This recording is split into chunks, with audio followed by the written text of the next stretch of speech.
अनजाना भय रहता होगा, क्या अगला करवा चौथ में मना पाऊंगी। जब बेटा सरहद पे जाता है, माँ के गले से लगता है, तो उस माँ को भी एक अनजाना डर रहता है, क्या अगली बार मेरा कलेजे का टुकड़ा मेरे कलेजे से लगेगा।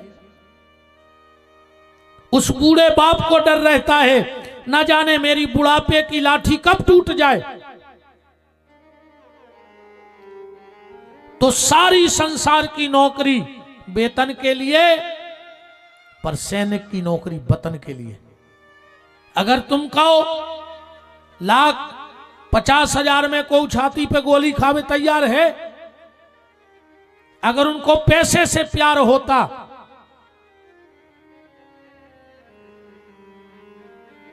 तो अपन खा ले गोली, हम दे रहे 50,000, काऊ के मारो हमें गोली।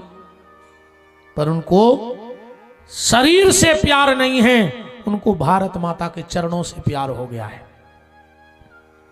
और इसीलिए भगत सिंह की मां जब भगत सिंह को फांसी हुई तो ब्रिटिश जज था, अंतिम इच्छा पूछी गई भगत सिंह से, पूछी जाती है, कानून में नियम है। तो भगत सिंह ने कहा मैं अपनी मां के चरण छूना चाहता हूं, बस फिर मुझे फांसी पे लटका देना। भगत सिंह की मां को बुलाया गया, और जब भगत सिंह की मां आई तो आंखों में आंसू बह रहे थे। भगत ने कहा मां, अगर मैं ऐसा जानता कि तेरे आंसू मुझे कमजोर करेंगे तो मैं आखिरी में तुझसे मिलता नहीं। भगत सिंह की मां ने आंख के आंसू पोंछे और कहा भगत तू क्या सोच रहा है कि तू फांसी पे चढ़ रहा है, मैं इसलिए रो रही हूं। अरे तुझे फांसी पे चढ़ते देख तो मुझे फक्र हो रहा है, मैं तेरे लिए नहीं रो रही भगत। तो भगत ने कहा मां फिर किसके लिए रो रही हो। तो भगत सिंह की मां का जवाब सुनना। भगत सिंह की मां कहती है भगत आज मैं इसलिए रो रही हूं कि भगवान ने मुझे एक बेटा क्यों दिया, आज 1000 भगत दिए होते तो मैं सबको फांसी के फंदे पे झुला देती, पर भारत माता को जंजीरों से मुक्त करा देती। ये पुष्प कहता है मुझे तोड़ लेना वनमाली, उस पथ पर तुम देना फेंक, मातृभूमि पर शीश चढ़ाने। अभी मुझे याद तो नहीं कहां की घटना है, एक भारत का बेटा शहीद हो गया, अच्छे परिवार से था, बड़े पद पे था। जब उसकी मिट्टी आई, उसका 12 साल का बेटा था, 16 साल की बेटी थी, पत्नी थी, बूढ़े माँ बाप थे, सबके चेहरे पर देश के प्रति एक भाव था। जब वो ताबूत में लाया गया, तिरंगे झंडे में लिपटा था वो बेटा, बड़े बड़े अधिकारी थे। उन दोनों बच्चों ने सिर्फ एक बात कही कि पापा शहीद हो गए, पर क्या आप इतने अधिकारी मेरी एक अंतिम इच्छा पूरी कर सकते हो। इसके बाद पिताजी को अग्नि के हवाले कर देना, पर मेरी अंतिम इच्छा पूरी कर दो। सबने पूछा उन बच्चों से क्या अंतिम इच्छा है।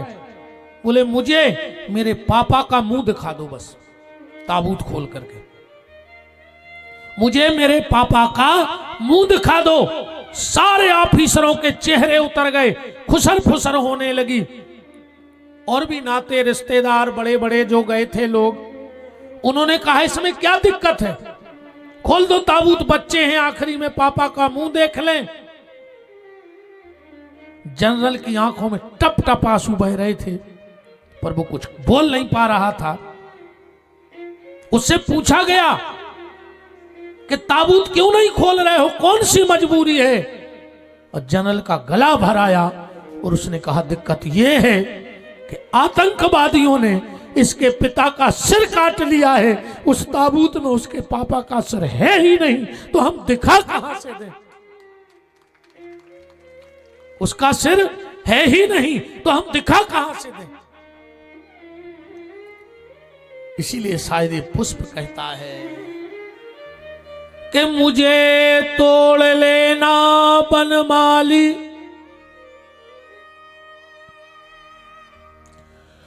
उस पथ पर तुम देना फेंक, मातृभूमि पर शीश चढ़ाने, जिस पथ जाए वीर अनेक।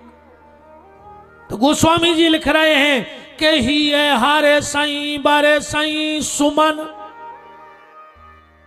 पुष्प की अभिलाषा है। देखो ध्यान से समझना बात को।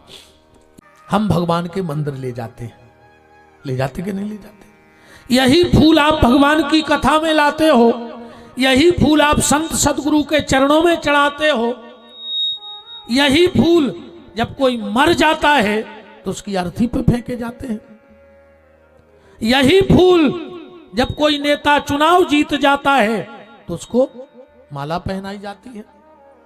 यही फूल जब लड़का लड़की की शादी होती है तो एक दूसरे को माला पहनाते हैं। इसका अलग अलग भाव होगा। जब तो एक चीज कई जगह चल रही है, चुनाव के बाद नेता को हम इसलिए हार पहनाते हैं, जैसे ही घोषणा भई कि वे जीत गए और अपन हार लेके पहुंच गए, मतलब भैया ये बार तो तुम्हें जिता दो, तो अपने पद को सदुपयोग करियो, दुरुपयोग न करियो। और अगर तुमने पद का दुरुपयोग किया तो 5 साल पहले ये हार की बुकिंग कहाई, अगली बार नहीं बैठ पे हुई सीट पे। इसलिए तुरंत हार पहनाया जाता है। मरे आदमी पे ऐसे फूल फेंके जात के फूले फूले जिन फिरो, फूले ही टोरे जात। ज्यादा फूले ने फिरियो न टोर दाजे हो।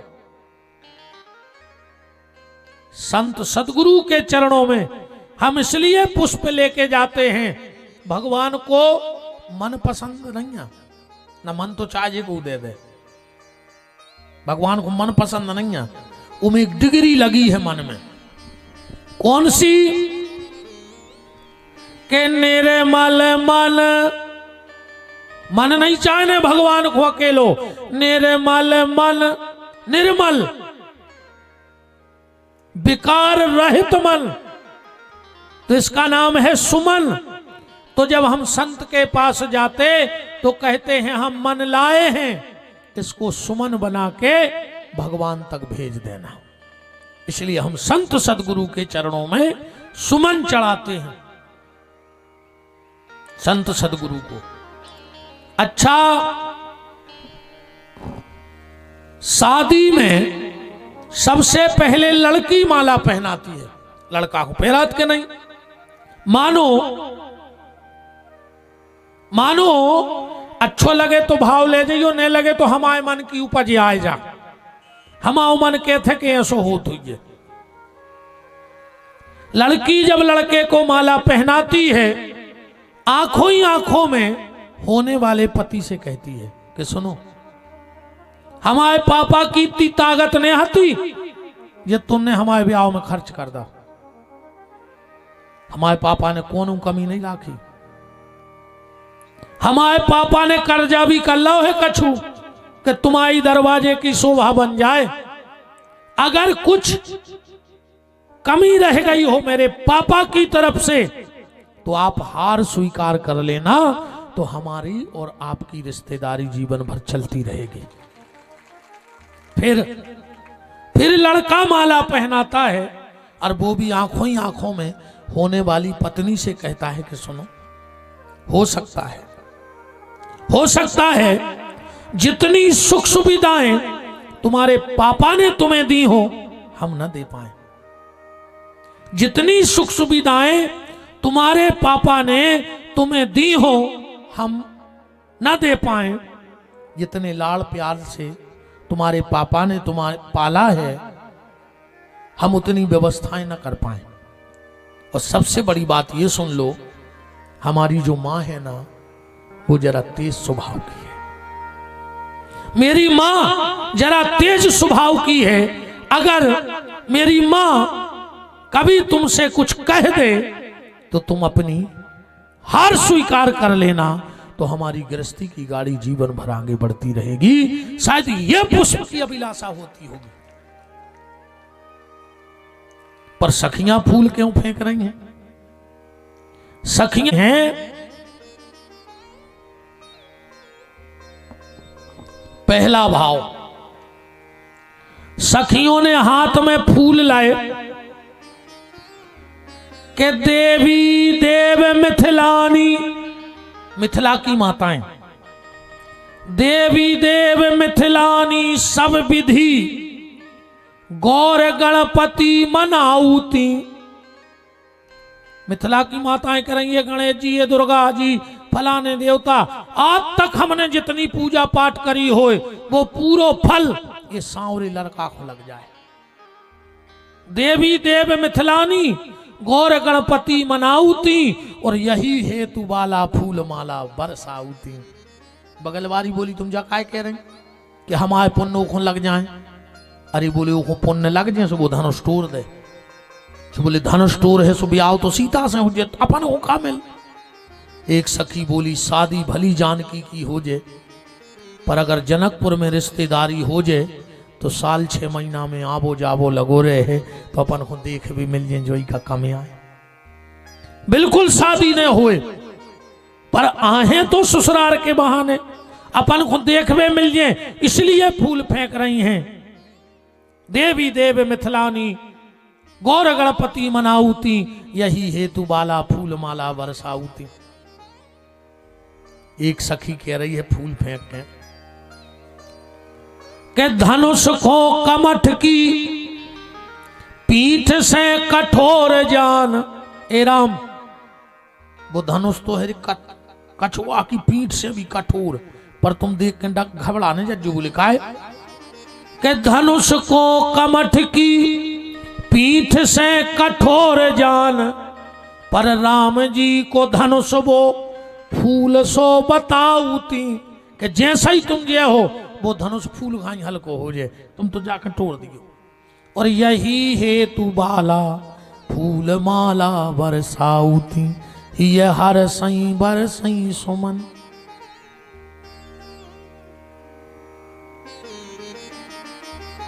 तीसरी सखी कह रही है यह सुने हुए रही कि जी धनुष तोड़ दी में और शादी हो जाए तो कल खोजे सीता जी से कहे कि सीता तुम्हारी सखियां ठीक नहीं है, बताओ जीजा गांव भर में फिरे कौन ने स्वागत न करो, तो अपने जनक लली के प्रीतम को स्वागत कराऊती। और यही हेतु बाला फूल माला बरसाऊती, ही हर सई बरसई सुमन। एक सखी बोली फूल फेंक के राम ज्यादा अकड़ के ने चलो, तुम्हें ज्यादा घमंडिया होगा सुंदरता को। अब तुमने हमारी लली नहीं देखी, पसीना डार दो, तो अपनी जनक लली को फूल से भी कोमल बताऊती। और यही हेतु बाला फूल माला बरसाऊती। एक सखी ने ऐसे फूल फेंके, अच्छे जैसे अपन गली में चले जा रहे मूड पे कछु गिरे तो अपन देखा जरूर है कि कौन फेंको। सखियों ने सोची फूल मार दे देखे तो आई, अपन हो तो मुंह देख भी से मतलब के ऊपर से मुख ना लखत राम जी को, सो ऊपर लखावे की, ऊपर दिखावे की युक्ति बनाऊती। और यही हेतु बाला फूल माला बरसाऊती। ऐसे भी फूल फेंक रहे। एक सखी बोली राम ऐसो लग रहा हो कि तुमसे दो बातें कर लेते, पर हमारे गांव में मर्यादा बहुत है, सियाने सियाने बैठे हैं, सो हम तो तुम्हारे लगा आ नहीं पा रहे। तो लोक लाज मर्यादा के कारण मन को सुमन बना के राम तक पहुंचाऊती, और यही है तू बाला फूल माला बरसाऊती। एक कह रही है राम, इतने बात नहीं हो पा रही तो कोई बात नहीं, हमें को उपाय बता रहे। बोले कहा के फूल फेंक राम जी को, फूल फेंक राम जी को कल फुलवारी में बुलाऊती, और यही है तू बाला फूल माला बरसाऊती। ये हर सई बरसई सुमन। और जैसे ही फूल फेंके लक्ष्मण जी नचन लगे। राम जी बोले का होगा? बोले भैया अपन जीत गए। राम जी बोले कैसे? बोले देखो फूल बरसन लगे। राम जी बोले लक्ष्मण जी जीत के फूल नोई, जो चुनौती को बीड़ा या फेंक दो। बोले चुनौती को बीड़ा? बोले भी अपन हूं बुला रहे हैं। लक्ष्मण जी बोले भैया मन उन्हें बताई नहीं कहाँ बुला रहे हैं, कब है? राम जी बोले फूल उठाओ। लक्ष्मण ने फूल उठाओ, बोले यही में लिखो है कि कहाँ बुला रहे हैं और कब है बुला रहे हैं। लक्ष्मण जी ने पूरा फूल देख ला, वो एक एक पंखुड़ी। बोले भैया कहूँ नंबर भी नहीं लिखो, पता भी नहीं है, कहाँ बुला रहे हैं, क्या वजह? राम ने कहा लक्ष्मण ये बताओ ये पुष्प कहाँ होते हैं? बोले पुष्प वाटिका में। तो बोले अपन को पुष्प वाटिका बुलाओ है। बोले भैया पर समय नहीं लिखो। बोले काय लक्ष्मण? फूल काय के काम में आते? बोले पूजा के। बोले पूजा कब हो? बोले सवेरे। तो बोले बिल्कुल सदियां ही बुलाओ है दो भैयों को अपन को। कहिए हर सई बरसई सुमन, सुमख सिलोचन वृंद, और जहां जहां जाए बंधु दो, सो तहां तहां परमानंद। राम जी ने जनकपुर का दर्शन किया कि राम बहरे जनकपुर।